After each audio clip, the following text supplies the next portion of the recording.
Swayam Prabha. Digital India. Educated India.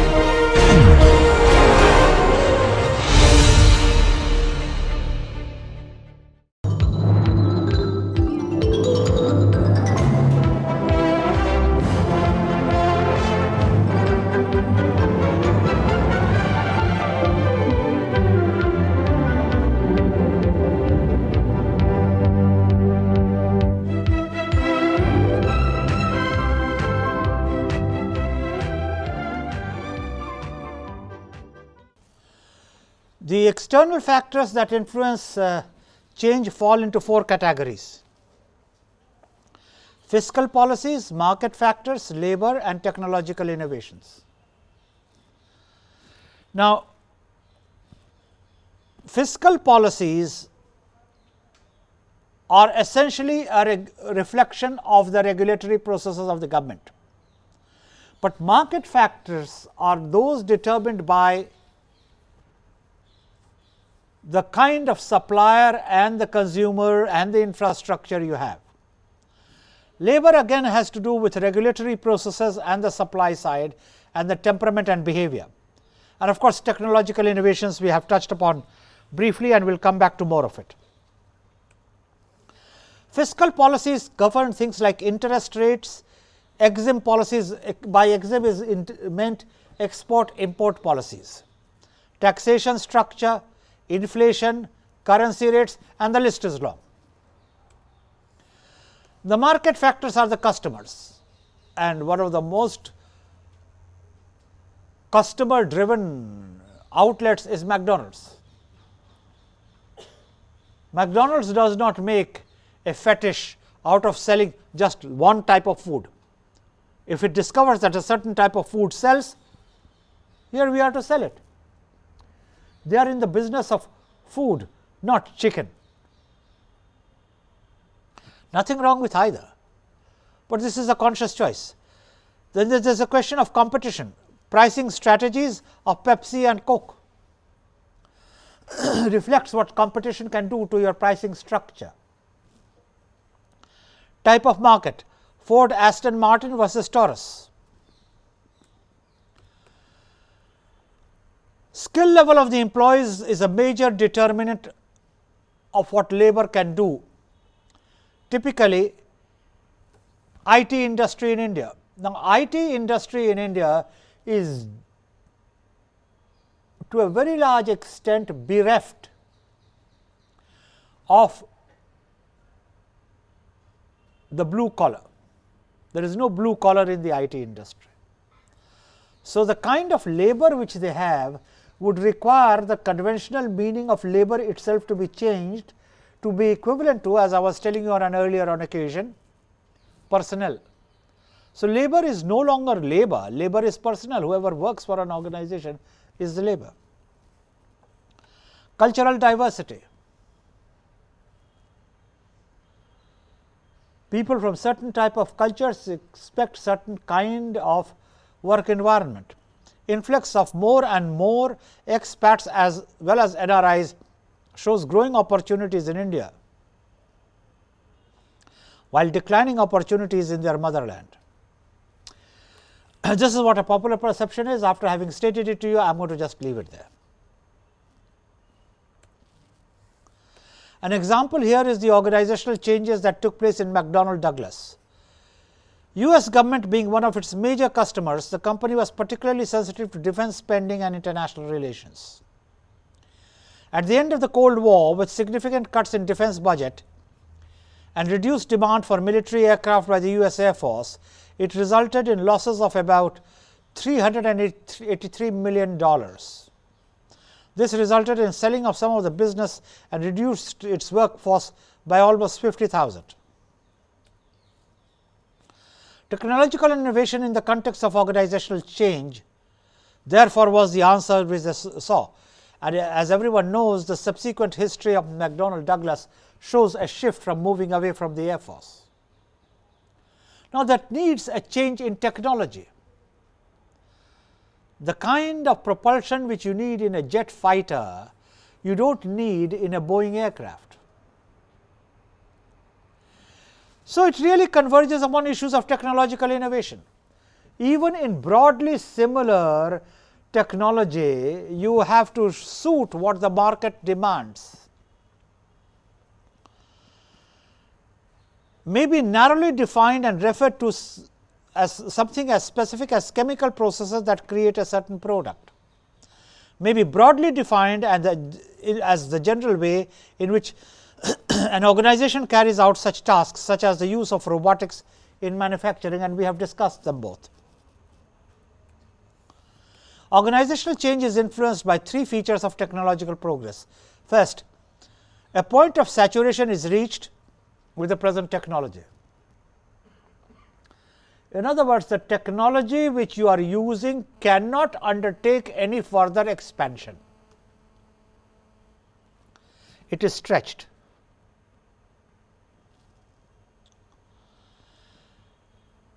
A point of chip manufacturers like Motorola and Intel can face a problem when they can add no more devices on the silicon chips.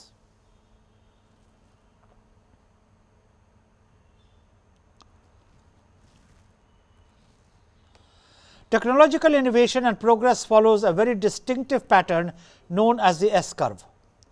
Products that have already undergone such considerable technological progress, such as video recorders, cars, will not change dramatically in the future. These products will be replaced by something technologically different, like CDs have replaced cassettes.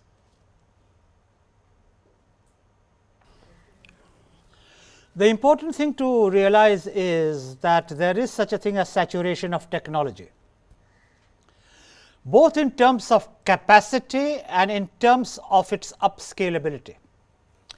Therefore, I put it to you that technological innovation and progress follows a very distinctive pattern known as the S curve. Products that have already undergone considerable technological progress, such as video recorders, cars, will not change dramatically in the future. For example, the innovations have been so large in a car that the car will remain something which is driven on 4 wheels. Even if you alter the number of wheels, it will become a 2-3 wheeled vehicle, but it will not remain a car. It is a different breed. The car will have a steering wheel, the car will have a seat. What can you change therefore? Say the way it can take a command. But the larger point to be made is, as a technology grows, the scope of innovation keeps getting reduced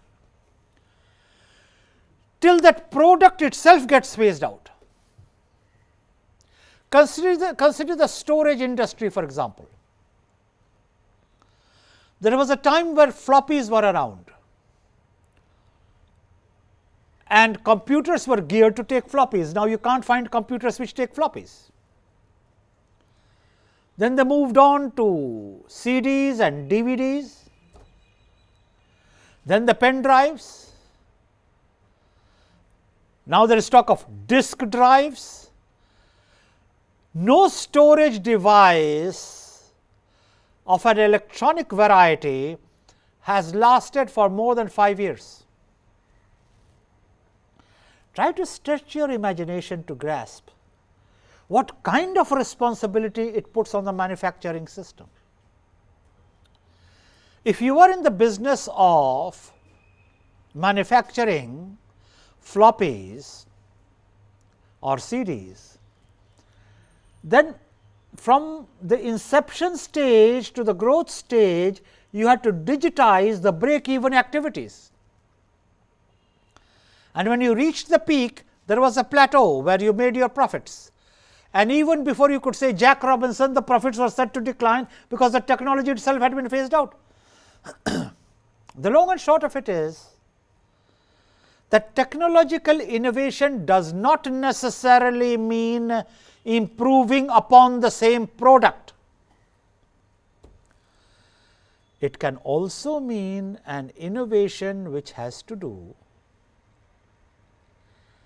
with creating a product which fulfills the same function.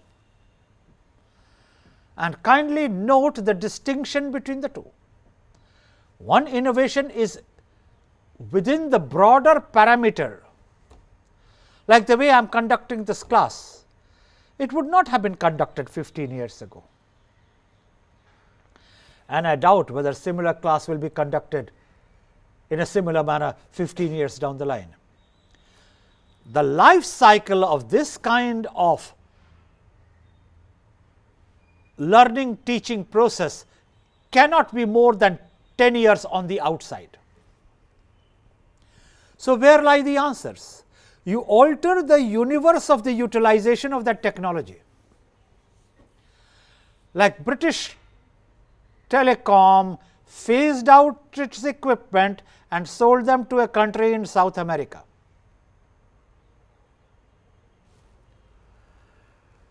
You have conveyor belts in airports, and like everything else, they keep undergoing innovation and improvement. So, what do you do to the older conveyor belts? You sell them off as second hand to another country. In other words, the relevance of technology can be created provided you can understand that there are communities living at different levels of sophistication, different levels of technological maintenance, and the whole planet is not at the same level. If you look at the entertainment industry today, the done thing is of course downloading, which may be legal or illegal, but the processes of preventing illegal downloading are not of the best variety. So, people get away with a lot. What do you think it does to the industry? And if you are in the entertainment industry, what type of losses are you incurring? That is one aspect of the story. Another aspect of the story is how many people, even listening to this elaboration, are capable of downloading a movie. What population in India is not, forget capable, would have the equipment to download a movie?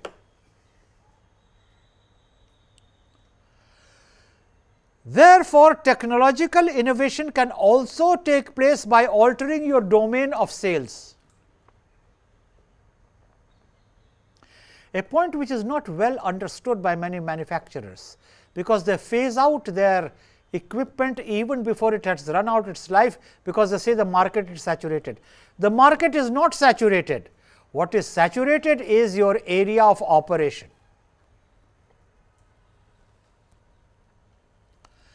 So, technological innovation can take various shapes. These products will be replaced by something technologically different, like CDs have replaced cassettes, and indeed CDs will themselves get replaced.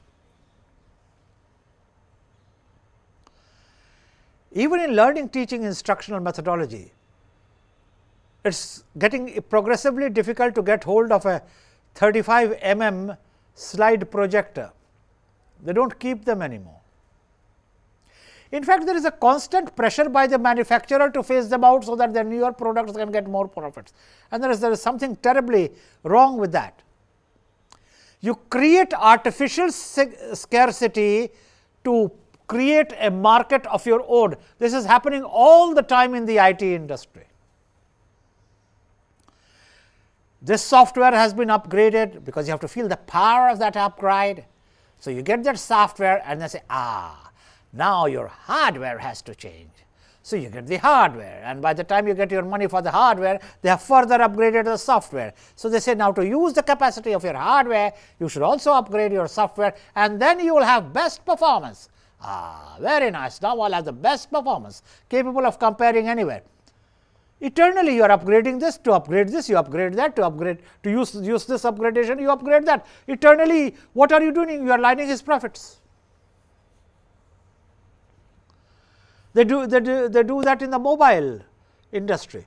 You take a handset and he says, नहीं sir ये तो phase out हो गया. Oh, phase out हो गया. Phased out totally. What do I do? Sir, you won't get the battery.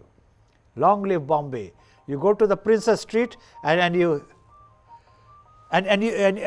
get your mobile from there happily, because the great thing about the Indian market is whatever you can't do through one channel, you get it done through another channel. Now, the trouble is that this makes it necessary for a parallel channel to grow. Now, somebody needs to ask, is it legally right? And if it is not legally right, what is the choice law is providing for people who can't change their handset every 2 years? Important questions of jurisprudence.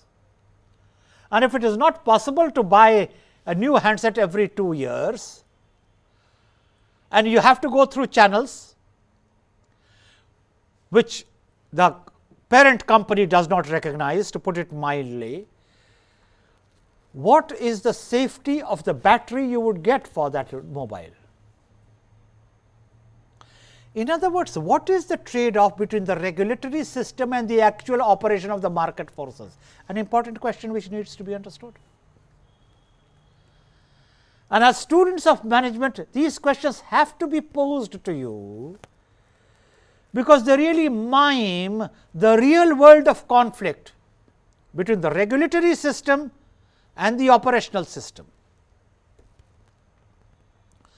And to make sense out of the regulatory system, it must make sense proactively to the operational system. And please notice my emphasis, it must make sense proactively. And to make sense proactively, the moment you bring in a regulation, you must have a way of pilot testing it to know in how many ways it can be circumvented, and what do you do to make that regulation actually enforceable. Because the easiest thing is to bring a regulation. Now, if the regulation is going to be observed in its violation, then I might say it is not regulation at all. Besides, it corrodes the influence of the civil society.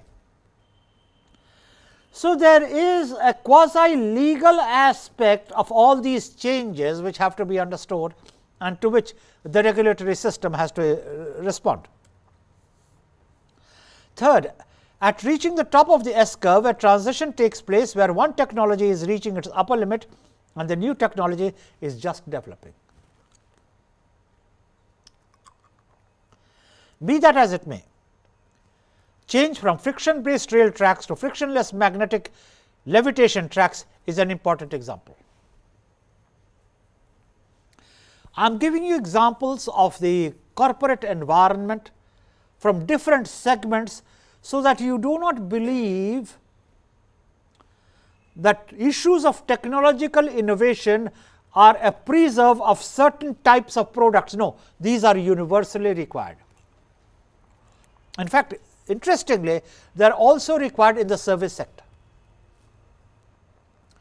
Can you think of a service sector which does not use technology? In fact, it is my view that there will be a 70-30 relationship on a graduated scale of whether it is service sector or it is product based. Even transportation sectors like railways are very highly dependent on technology. Take just one technology which the railways use, signaling.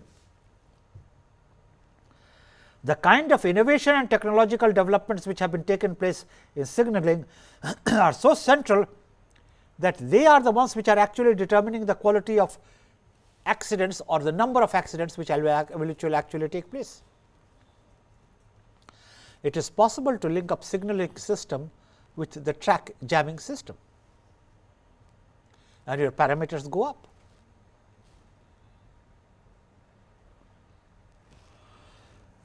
This period of transition is known as a period of discontinuity. So, all that I am saying is, to understand these labels, you must understand the character of these labels, you must understand the distinguishing features, and you must understand how it actually operates. So, let us get to some more of the techniques. I would like to explain to you PEST analysis. What is PEST? PEST is a simple mnemonic standing for political, economic, socio-cultural and technological factors. When you look at the political factors, you look at the economic factors, if you look at the socio-cultural factors, if you look at the technological factors, you have got a PEST analysis. PEST analysis is a very important tool through which an organization considers its environment and influences thereof, particularly in past, the extent to which the changes occurring are significant for the future. And this is a very important sentence. Influences of the past and the extent to which the changes are significant for the future. This is the value of the present.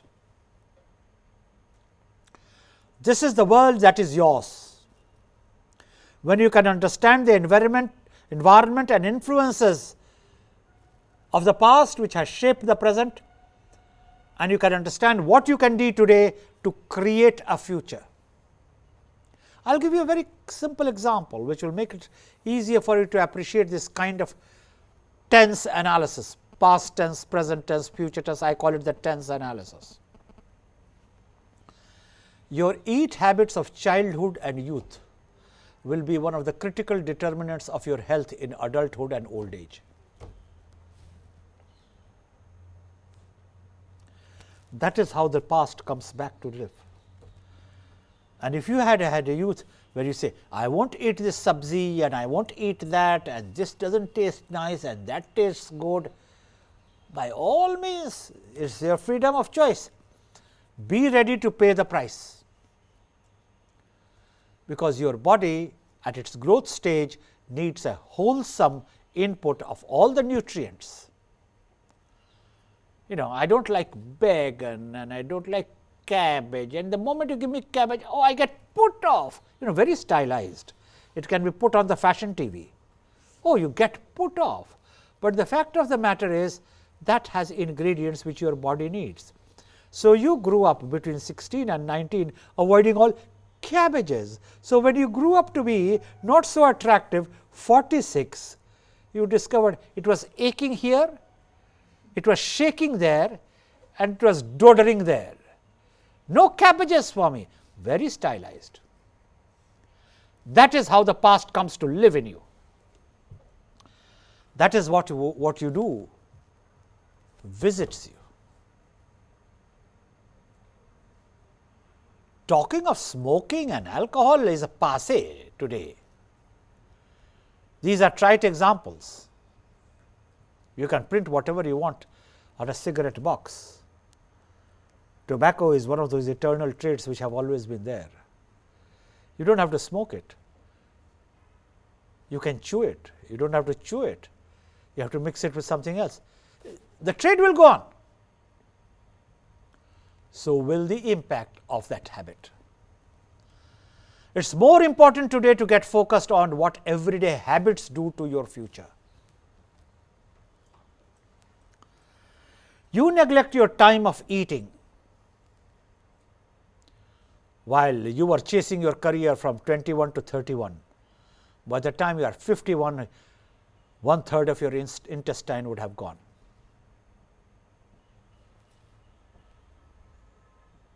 Medically, this is established. Because the intestine starts secreting at the time where it has been given to have food. And if food is not there, the secretions take place all the same, and then it destroys the inner lining of the intestine. And you do that to the intestine for 10 years, 12 years, by the time you are visited by age, that portion of your intestine will simply have to be chopped off. We are not here to look at the medical aspect of it, but It is important to help you to understand how nature itself extrapolates the past. Therefore, as I said, don't be glib to say, I don't believe in the past. Don't believe in the past. Your belief alters nothing. The past is living in you. Similarly, remember what you do today is really what will prepare you for the future. The organization is made up of the following key environments: the internal environment, that is staff, often it is called the internal customer, office technology, wages, finance. The micro environment, for example, our external customers, agents and distributors, suppliers, our competitors.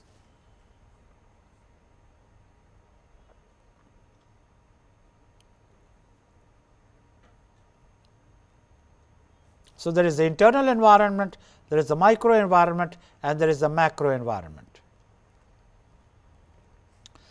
Political and legal forces, economic forces, socio-cultural forces, technological forces, these are known as pest factors. So, remember, the environment can be internal, it can be micro, it can be macro. We are talking here about whatever is brought in from outside and whatever is not indigenous to the organization. Therefore, what do? Environmental scan, external analysis, internal analysis, macro environment, micro environment. Pest is relevant for analysis of the macro environment. Remember, each technology is a bounded condition. Each technique is a bounded condition. It will work in certain environments, it will not work in certain other environments. Importance of pest analysis. Pest analysis, or sometimes called as step analysis, is simply but important and widely used tool that helps you to understand the big picture of the environment comprising of political, economical, socio-cultural, technological environments that you are operating in. These classifications are merely for the convenience of understanding and learning. These are not watertight compartments. It is important for the following reasons. First, by making effective use of pest analysis or step analysis, if you want to prefer it that way, you ensure that you are doing it, what you are doing is aligned positively with the powerful forces that change that are affecting our world. So, you have to understand the impact making forces on the environment. Now, I am making it a little more sophisticated, I am extending it further. The impact making forces on the environment, that is what you have got to analyze. Carbon emission causes global warming. So, do not talk of the melting of the glaciers, talk of carbon emission. Secondly, good use of pest analysis helps you to avoid taking action that is doomed to failure for reasons beyond your control. In other words, pest helps you to deal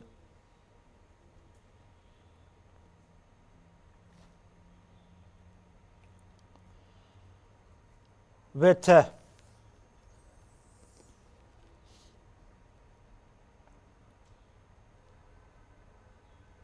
proper choice of strategy. That is how it becomes relevant. First, it helps you to understand the factors which impact environment.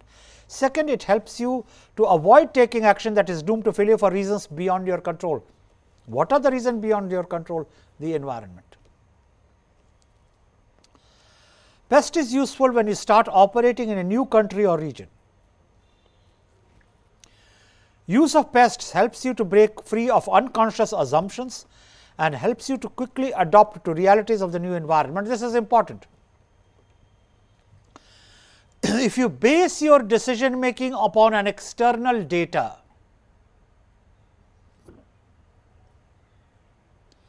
then you will lead to one kind of conclusion with one kind of logic.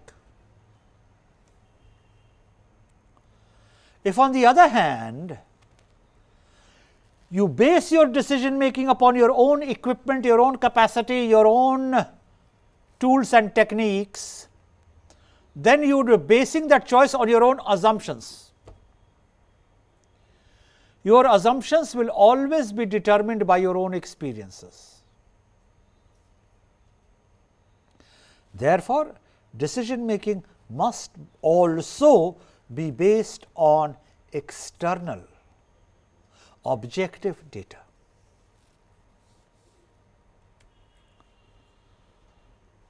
Getting to how to use the tool has 3-stage progress. First, you brainstorm the relevant factors that apply to you, thereby isolating the factors. Second, you identify the information that applies to these factors. Now, this is a very important statement which I want to be understood clearly. You brainstorm the relevant factors that apply to you, and then you identify the information that applies to these factors which apply to you. What are you affected by? You may not be affected by something which is happening in Rohtak, but you may be affected by something which is happening in your library. So, if you can identify the factors which lead to your understanding of what affects you, then you better understand what are the factors which affect the factors, what is the information that affects the factors, what are impacting your factors, if you are to understand what factors are impacting you. So, it is a simple logical process. Thirdly, you can draw your conclusions from this information, that is the information which applies to these factors. Therefore, it is a serious attempt to make it scientific. What is a political environment? And here is a listing. Again, as usual, no longer exclusive, it cannot be exhaustive, it is indicative. Government and type and stability. You might ask a question, why did Nano have to withdraw from West Bengal? What is the type of the government? Were the people who were opposing the quantum of compensation to the agriculturists behaving rationally, or were they trying to put the government on a spot? Was government's reaction determined by its own political compulsions? Would it have been different if it was a different type of a government there? Another political party would have been in power? Would Nano have befallen the fate which befell it? Above all, I think all of them miscalculated in thinking that the investor will not put in 1500 crores and say, yeah, I wind up. You see, the danger of brinkmanship is somebody may call your bluff. You keep pushing on the assumption that she will not walk away, and she walks away. Then what do you do? And vice versa. Please remember, all gender illustrations are vice versa. There is no just, push him around, push him around, push him around. Where will he go? He won't find anyone like me. He discovers that nobody is worth finding. What do you do? So, a proper ability to understand the choices, and there was another state just waiting to lap it up. So, is government type and stability is not all that unrelated to industrial working. That is the larger point I am trying to make. Freedom of press, rule of law, and levels of bureaucracy and corruption, they all determine the functioning of the industry. The press can make it impossible.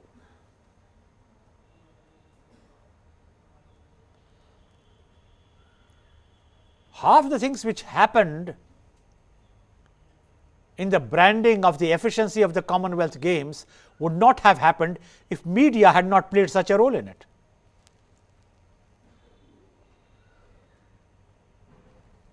And mind you, I am saying that without a value judgment. I am merely analytically telling you what happened was to a very large extent because of media playing a role. Rule of law. Who is it that is actually sent behind bars? Why is it that there is a growing impression that if you have influence, you can deal with the law? And even if the law catches up with you, you will be a special person. This impression seems to be shared by many people. Whether it is right or wrong is another matter, but the damage is already done. The uninitiated mind will grow up thinking, yes, it can happen. This is where perceptions become as important as reality. Levels of bureaucracy and levels of corruption.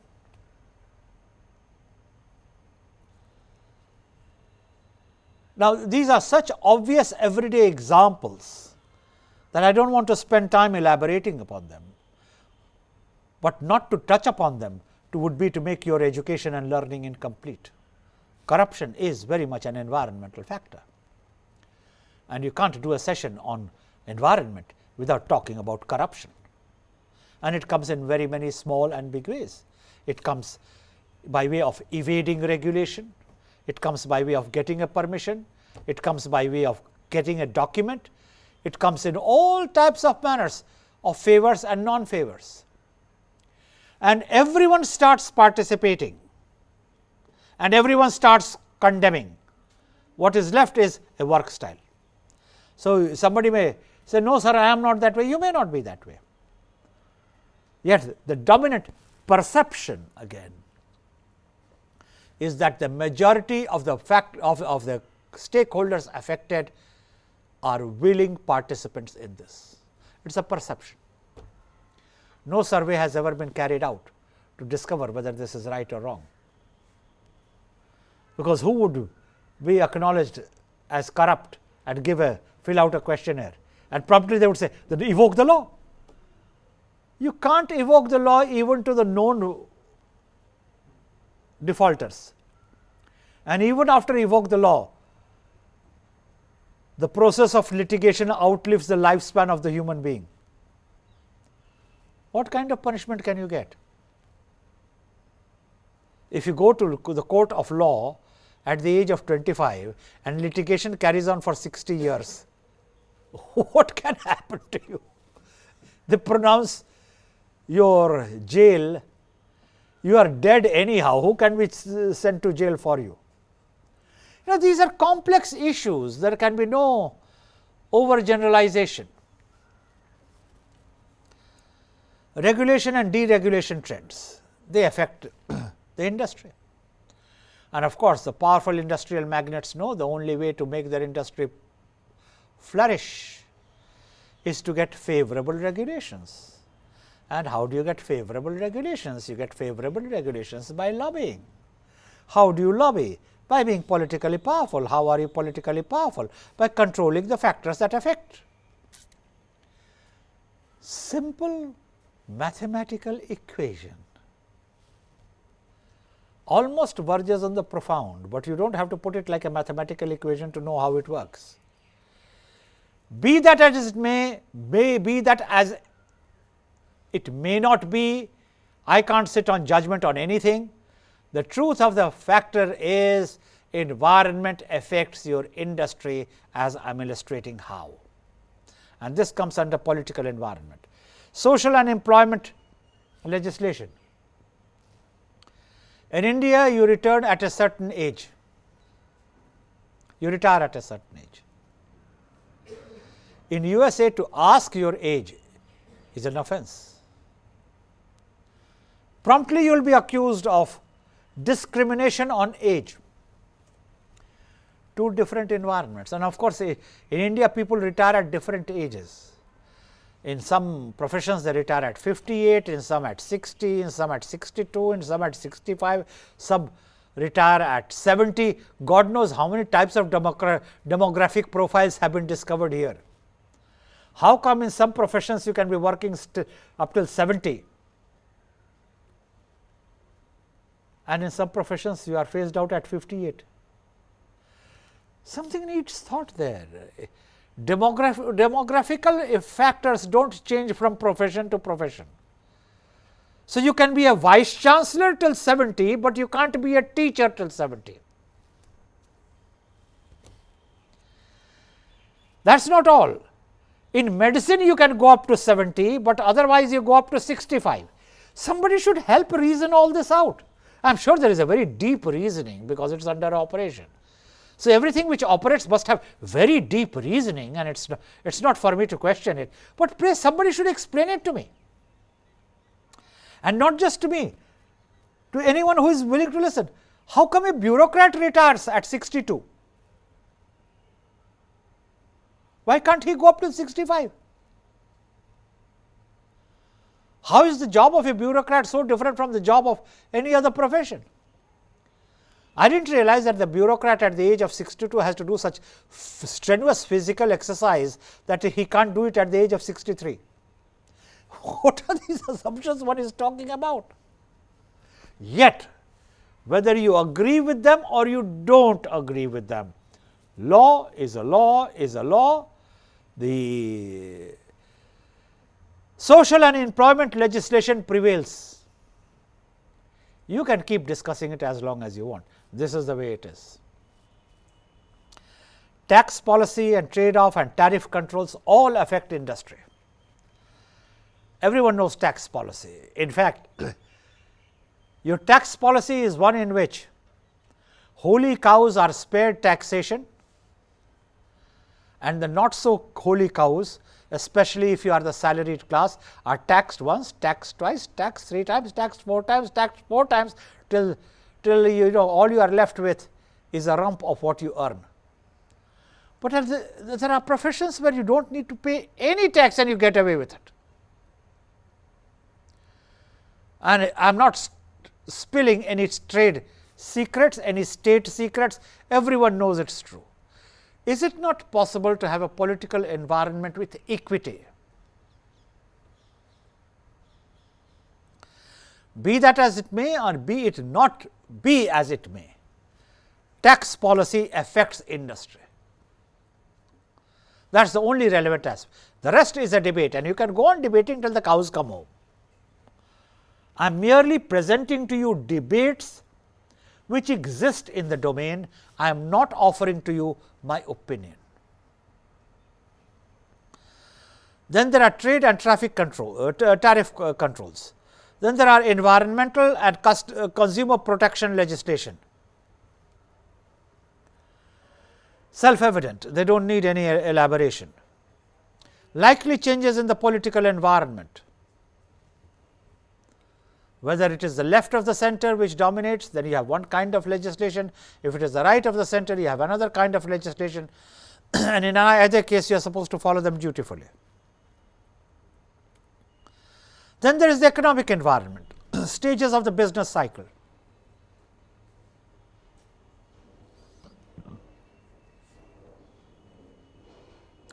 Certain types of products are more enduring products. For example, a bicycle is an enduring product, but even a bicycle needs R&D. Its height, its size of the wheel, the way its chain operates, the size of the seat, where is its handle. In other words, stage of the business cycle by itself is never enough. You have to look at its innovation proneness.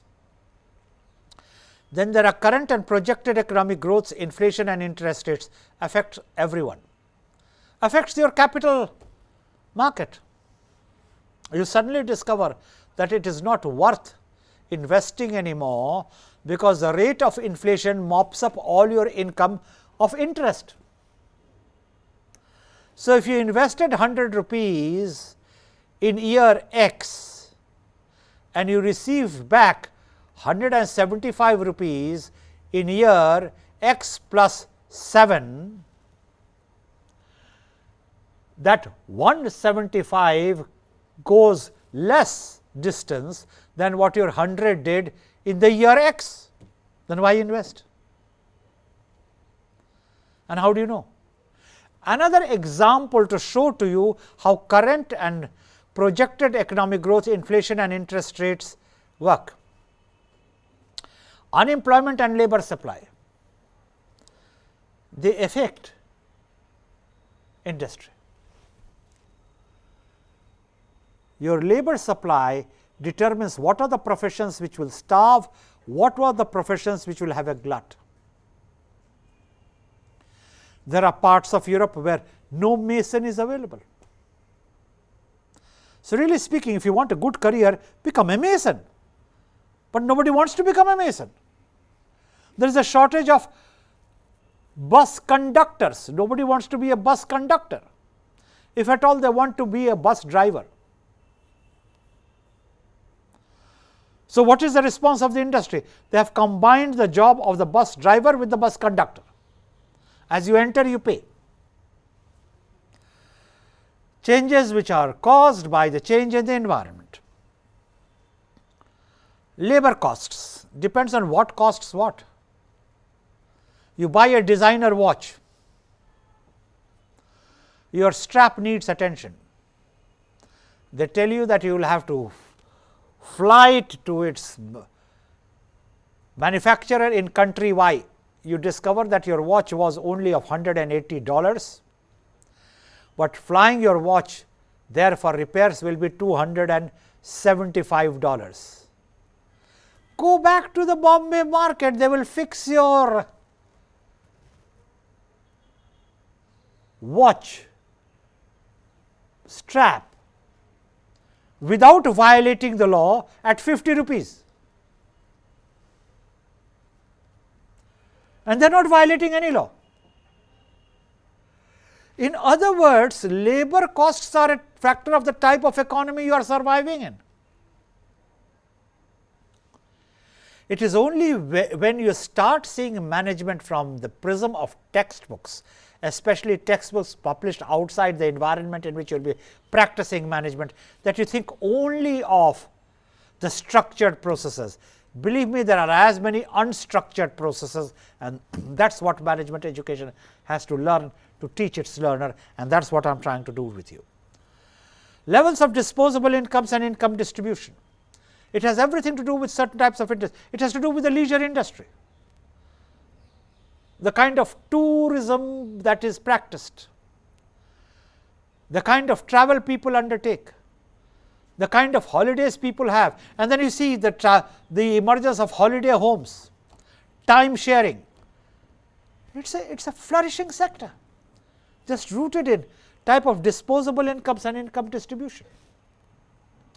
The impact of globalization, of course, it's everywhere and nowhere. And there is so much talk of impact of globalization that I really don't think it's necessary for me to go elaborating it. The likely impact of technological or other changes on the economy, we have discussed that in plenty.